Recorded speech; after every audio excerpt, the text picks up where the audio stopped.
대학 교수님들 비롯해서 경제, 정치 전문가분들이 다 경고하고 있지 않습니까? 지식인들은 다 그렇습니다. 대부분 다. 하지만 이것에 동조하는 사람 누구겠습니까? 바로 IQ가 낮은 사람들. 오늘도 제가 얘기하지만은 네네. 지금 제시하는 것 중에서 네. 아까 제가 말한 시나리오에서 결국은 다 백화점식 열거 외에는 시나리오 못 만드시고 계신 거예요. 그거는 그게 어떻게 백화점식 열고입니까?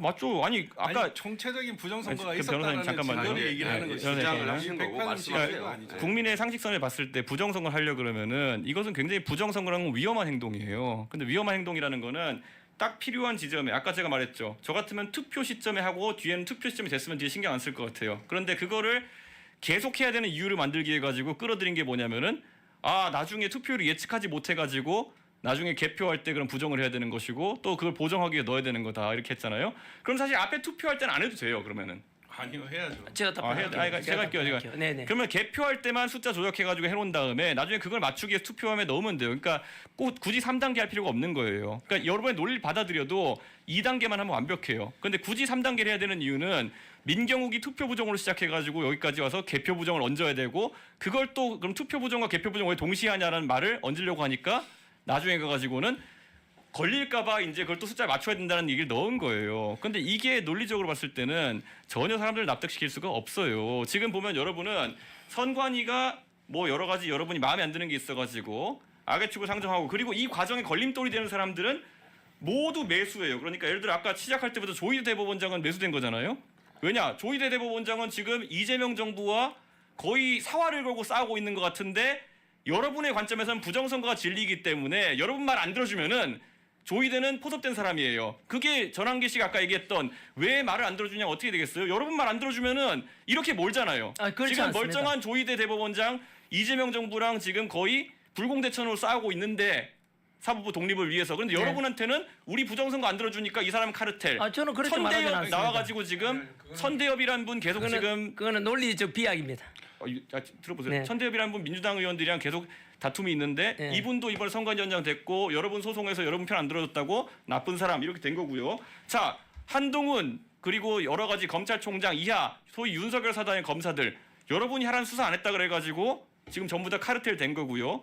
그다음에 뭐 방송 3사 여러분이 논리를 만들기 위해 가지고 사전투표 보정치라는 걸 만들어내기 위해 가지고 부정한 여론조사를 한 사람들로 만들어버렸어요. 그러니까 여러분이 지금 우리는 의심을 갖고 있고 합리적 의심이 있는데 왜 우리의 말 안 들어주느냐를 하기 위해 가지고 이상한 사람 만든 사람이 지금 한둘이냐는 거죠. 거기다 보면 우리가 이제 그렇게 때려 쓰는 게 들어보세요. 아닙니다. 자, 예, 예. 거기다가 이제 관외 사전투표를 문제 삼아야 되니까 우정사업본부가 통으로 매수됐다고 주장해야 되는 거예요. 왜냐? 전국적으로 배송 작업이 이루어지니까 우정사업본부는 기본적으로 대매수돼야 되는 거고요. 뭐 선관위 말할 것도 없고 국민의힘 참관인들은 또 여러분 또 밥벌이해야 되는 대상이니까 여긴 또 괜찮아요. 여기는 그냥 나태한 것이고 여기는 그냥 좀 부주의한 것일 뿐이다. 매수는 아니에요. 여기는. 그러니까 전부 다 자의적으로 여러분이 만들어 나가고 있는 거잖아요. 그러니까 저는 여기서 경찰도 분명히 호송해야 되는데 호송 제대로 안 했다고 할 테니까 여기도 매수됐을 거고요. 저는 이게 여러분이 만들고 여러분이 그 땅 증명하고 싶다는 부정선거를 위해 가지고 증거는 없는데 여러분의 의심 시나리오에 따라 가지고 그 시나리오가 가동되기 위해서는 모든 사람이 카르텔이 돼야 되는 구조를 만든 거예요. 아니 그리고 진짜 그러니까 왜냐면은 이거는 다 왜 그러냐면요. 여러분이 아주 슬림하게 딱 떨어진 시나리오가 아니라 투표, 개표, 나중에 걸릴까봐 집어넣는 표까지 모든 말을 다 해야 되고 여기서 민경훈까지 챙겨야 되기 때문에 여기에 있는 모든 껴있는 사람이 한통속이다라고 하지 않으면은 논리가 허물어지기 때문에 이걸 계속 가는 거예요. 그러니까 저는 이거는 여러분도 생각해 보셔야 되는 게 뭐냐면요. 여기서 여러분이 핀포인팅 해가지고 여기가 문제다. 이러면 제가 차라리 누구 답변할게요. 설득하기 쉬울지 몰라요. 근데 이거는 거대 매수 거기다가 투개표 사무원 중에서도 개표하는 사람들은 좀 믿을만하고 투표 관련 믿을만하고 개표 관리관은 또 믿을 수 없다. 뭐 이런 그냥 마음대로 만들어내고 있잖아요. 이게 저는 굉장히 안타까운 겁니다. 네. 그냥 누구 박사 이런 얘기 하지 말고 그 박사를 데려다 놓으시든지. IBM 관련 그러니까 검증을 할 거면은 확인된 정보를 갖고 하셔야 되는데 계속 그냥 어디 정보입니다. 영상 단편적인 걸 갖고 와가지고 그렇게 폄하하지는 마시고요. 영상 하나를 가져와서 그렇게요. 아무렇지도 않게 그렇게 함부로 말씀하시면 알았으면 좋겠습니다. 아까도 예를 왜냐하면 들어서 투표지 이 분류기 대표 혼자 지금 인지 안 하고 있지. 이것을 투표지 보고 계시는 분류기 올라가는 국민들도- 거 이런 영상 같은 것도요. 네. 아까 보면은 아까 보이면 서 보이잖아요. 99 이렇게 일반적인 미분류로 가는 주장이었잖아요, 거. 아까요. 미분류 투표지가 올라가는 거 다 보이고 하는데 그냥 안 보인 데서 그냥 이런 게 있다고 해서 넘어가시려 하잖아요. 아니요, 그렇지는 그렇지 않습니다. 않는다니까. 이 대표처럼 다 그렇지는 그리고 않아요. 실제로 이 대표 아까 몇 초 봤어요? 있는 거 다 봤잖아요, 우리 아까. 몇 초 그거 보고는요. 이제 예. 더 디테일하고 더 상대방을 많이 본 공격을 사람들도 처음에 있는데 함부로 가지하시고. 그렇게 처음에 999에 시작해가지고 1001까지 올라가는 거 확인했잖아요. 그리고 나머지 99 떴잖아요. 지금 보면은 투표 분류기에 그리고 미분류가. 실제로 2020년 4.15 총선 때 저 한번 슬라이드 바꿔주세요. 그 4.15 총선 때 정진석 위원이 1차 개표 때 80표였는데 항의를 하고 리세트를 하니까 170표가 돼버린 거예요. 이런 게 세팅값이 깨지지 않으면 어떻게 합니까? 그래서 제가 부정선거 방지대 이렇게 설명을 할 때 항상 개표 참관을 할 때 이 이게 세팅이 돼 있을 수 있으니까 한번 껐다 켤 수 있으면 껐다 켜게 하라라는 그런 얘기도 하고 있고 실제로 2002년부터 전자개표기에 7% 오류율이 생겼는데 포항에서 개표할 때도 7% 오류율이 있었어요. 그러니까 전자개표기 자체가 오류가 있고 또 조작 가능하고 이런 것들을 계속 쓰고 있고 실제로 우리나라에서는 이렇게 정진석 의원이 이렇게 살아났다니까요. 실제로. 그게 아니라 그 당시에 정상적인 경로 재검표를 하겠다고 선언했던 거잖아요. 그 개표 그 참관이 거기에 동의해서 진행한 거잖아요. 근데 껐다가 키지 않았으면 그 원세 상태로 진행됐으면 정식 의원이 이길 수가 없죠. 아니 그럼 껐다 켰는데 그게 그 기능이 바뀌었다는 거예요, 그러면? 그렇죠. 왜냐면 세팅이 되니까 처음에는 조작된 그걸로 해서 조작된 프로그램으로 진행되다가 껐다 키니까 다시 원 상태로 돌아오는 거예요. 그때 그래서 상황에 맨 처음에 대해 가지고 전자개표기를 처음에 키는 사람 그 키 그때 재검표란 이유에 대해 가지고 그때 그 주장하는 정진석 의원 측 관계자의 말이랑 그 당시 있었던 개표 사무하시는 분들 말이 다른 건 알고 계시죠? 그 분이 주장하시는 바로는 1, 2위 투표 차가 많이 나가지고 그랬다고 하는데 실제로 그게 아니었다는 거잖아요. 그러니까 이게 지금 현장 찍은 그림이 다 있으니까요. 부정선거를 주장하시는 분들이 하는 것과 실제 현장에서 다른 사람이 증언하는 게 다른 경우가 많잖아요. 그러니까 좀 일방의 주장에서 아니 섞인 전혀 거예요. 그렇지 않습니다. 그 아까 말씀드린 대로 왜 그 다른 나라에서도 그렇고 우리나라에서도 그렇고 부정선거 의혹이 있는 것에 대한 부정선거 의혹이 있는 나라에 공통점이 있는데요. 하나가 뭔지 아십니까? 전산화입니다. 전자투표 시스템이 사용하고 또 우리나라도 전자투표 시스템이 들어온 2002년도부터 처음으로 이런 문제 의혹이 생겼거든요. 그래서 저는 그리고 독일 같은 경우는 전자투표 시스템을 쓰다가 해킹 위험이 있음을 알고는 없애고 옛날 방식 수작업으로 하는 개표 직교로 바뀌거든요. 그러면 이제 어떤 사람이 이렇게 이야기해요. 그러면 전자투표하면 빨리 하고 좋잖아. 수작업은 오래 걸린다 했는데 작년 독일 같은 경우는요. 우리나라보다 독일 유권자가 많거든. 5천만 가까이 되는데 하루 만에요. 투표, 개표, 직교까지 다 할 수 있대요. 우리도 그렇게 할 수 있거든요. 쉽게 말하면 전자투표 시스템 하면 더 빨리 할 수 있지 않냐. 하지만 그게 납득이 안 된다는 설득력이 떨어진다는 뜻이고요. 그러면 왜 이렇게 문제가 많고 의혹이 많은 전자투표 시스템을 왜 꼭 써야 되는지 저는 묻고 싶거든요. 왜냐하면은 저희가 주장하는 건 간단합니다. 이 주장은요. 이준석 대표도 그렇고 민주당도 누구든지 대한민국의 투표 시스템이 정말로 정직하고 공정하고 투명하게 되기를 바라는 어떤 국민이라도 이는 반박하면 안 되고 누구나 다 동의하고 그래 맞다.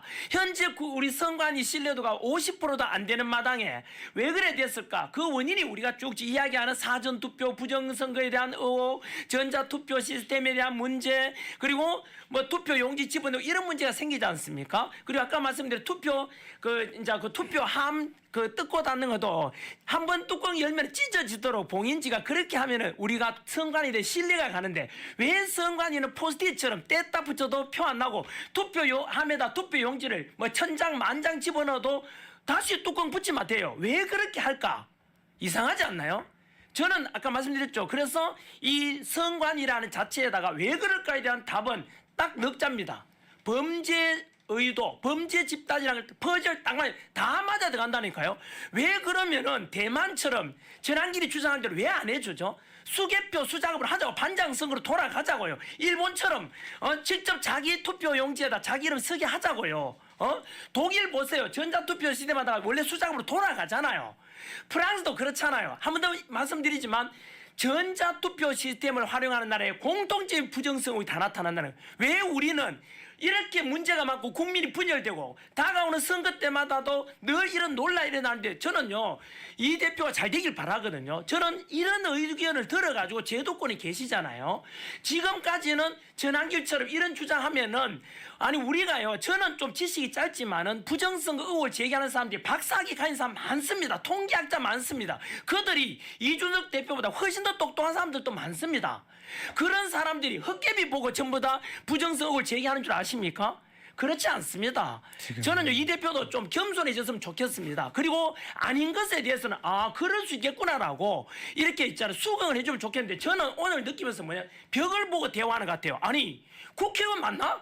아니, 이 사람 완전 선관위 이중대야? 선관위 대변하러 나왔냐? 이런 생각밖에 안 들어요. 이진공진 아닙니다. 그렇게 말했다면 제가 사과할게요. 저는 전환기 씨가 선관위 표현만 있잖아요. 대변하는 것처럼 느껴지니까 이분이 국회의원이라면 우리 국민의 목소리지 않습니까? 개혁신당이지만은 당을 떠나가지고 우리 국민의, 저는 일반 평면 아닙니까? 그죠? 이 정도로 이야기하면 국회의원이면은 맞습니다. 이거는 좀 부정 의혹 있는 것 같네요. 이거는 문제가 있는 것 같습니다. 이 정도는 저는 좀 해주길 바라는 마음이에요. 그게 지금 소망하는 바고요. 그래서 그래도 국회의원이지 않습니까? 그죠? 그 제도권에 계시잖아요. 아까 말 이거는 개혁신당을 위해서도 그렇고 더불어민주당을 위해서 그렇고 국민의힘을 위해서 그렇고 어떤 국민을 위한다면 이거는 개선돼야 되는 게 맞지 않겠나에 대해서 저는 우리가 하나가 돼가지고 저 선관위 아까 말씀드린 문제가 많고 국민 절반 이상이 선관위를 불신하고 있지 않습니까? 1200건의 비리, 친인척 채용 당연하다. 우리 가족 회사다. 무슨 놈의 집단이 그런 집단이 있습니까? 이런 거에 대해서 저는요, 국민을 대표하는 국회의원이라면 그래, 선관위에 대해서 우리가 개선하자는 목소리를 내주는 게 맞지 않겠나 이 생각이 듭니다. 예를 들었어요. 우리가 부정성 의혹에 대해서 예를 들어서 뭐 인정하지 않는다 치더라도 이런 목소리 정도는 들어주는 것이 국회의원의 하나의 국민을 생각하는 저도 오늘 이 토론 자리에 그래도 이준석 대표는 국회의원이지 않습니까? 첫 번에 박은 게 이준석은 부정선거로 당선됐다 하잖아요. 저는 아닙니다. 오늘 제가 경찰서 갔다 왔거든요. 이제 또 아니에요? 아니 저는요. 네. 야 이준석 너 부정선거로 안 하셨어요? 앞뒤 맥락의 말이 그대로 예, 해줄까요? 알겠습니다. 그러면 아니라고 하신 걸 알고 네네. 이준석 대표는요. 제가 어떻게 표현했는지 아세요? 아시잖아요. 고발이 했었으니까. 1월 30일 날 방송 내용이고 오늘 제가 경찰서 갔다 왔으니까 잘 알고 있잖아요. 제가 이렇게 표현했죠. 방송 내용 지금도 있어요. 전화뉴스에. 무조건 부정선거에 대해서 개선하자면 무조건 음모론자라고 치부하는 자꾸 이준석 때문에 그러니까 왜 자꾸 이걸 부정선 의혹을 제기하면 개선하려는 목소리 내야지 음모론이다라고 치부하지? 그런 사람들의 공통점이 개돼지가 되는 것이죠. 이거는